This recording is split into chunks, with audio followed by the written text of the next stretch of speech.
Aunque las personas tienen la capacidad de producir muchísimos sonidos con su voz, cuando hablan una determinada lengua, lo hacen utilizando solamente los sonidos que esa lengua posee.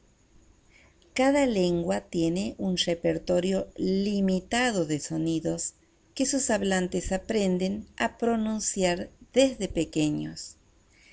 Tanto se acostumbran a pronunciarlos que con el tiempo les cuesta mucho pronunciar correctamente los sonidos que pertenecen a otra lengua.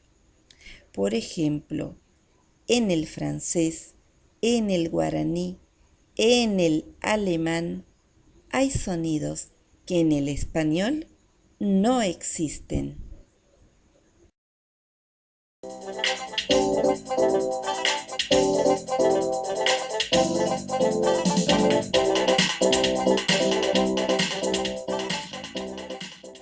Se llama fonema a cada uno de los sonidos de una lengua. Cada idioma tiene sus sonidos y sus letras.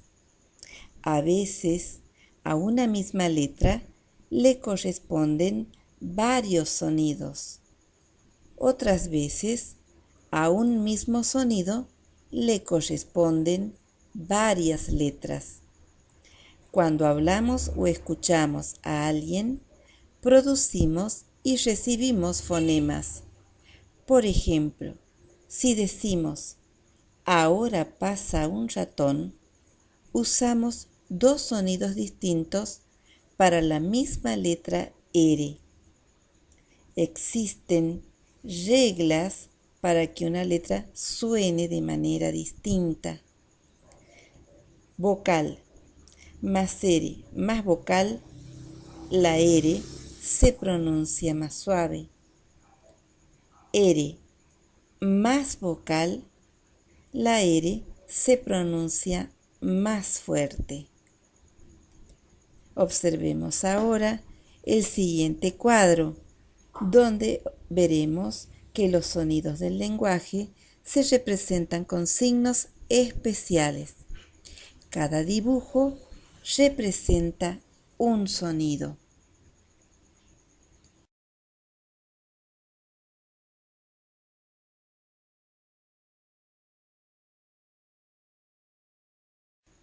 Los fonemas se producen haciendo trabajar diferentes partes de la cara y especialmente de la boca.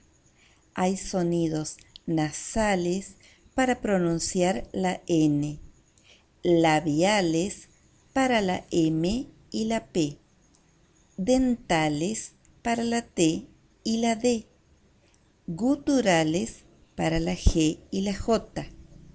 De acuerdo con la fuerza con la que salga el aire, hay fonemas sordos y sonoros.